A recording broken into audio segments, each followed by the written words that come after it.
உங்களோட பேச இந்த வாய்ப்ப குடுத்த பிரபஞ்சத்திற்கு நன்றி.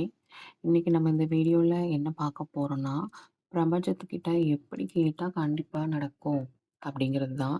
நம்ம எல்லாருக்குமே நம்ம நினைக்கிறது எல்லாம் நடக்கணும்னு கண்டிப்பா ஒரு ஆசை இருக்குங்க. ஆனா எல்லாருக்குமே அது நடக்கறதில்ல. நம்ம பொதுவா பிரபஞ்சத்துக்கிட்ட பேசுறதுக்கு 2 முறை இருக்கு. எப்ப கேட்கணும், எப்படி கேட்கணும்னு தான். நீங்க பிரபஞ்சத்துக்கிட்ட பேசணும்னா, ஒண்ணு பிரம்ம முகூர்த்தம் சொல்லுவாங்க. காலை 3:45லேருந்து 4:45க்குள்ள. இந்த டைம்க்குள்ள உங்களோட ஆசைகள் எல்லாம் சொல்லலாம். தூங்கி எந்திரிச்சதும்.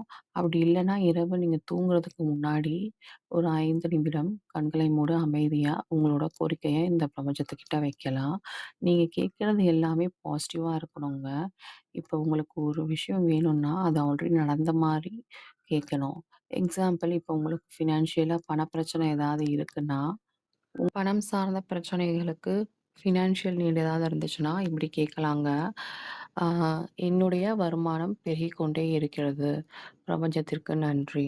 அப்படி இல்லன்னா, உங்களுக்கு ஆரோக்கியம் சம்மந்தமா ஏதாவது பிரச்சனை இருந்துச்சுன்னா, அத பாசிட்டிவா கேட்கலாம். இப்படி கேட்கலாம்.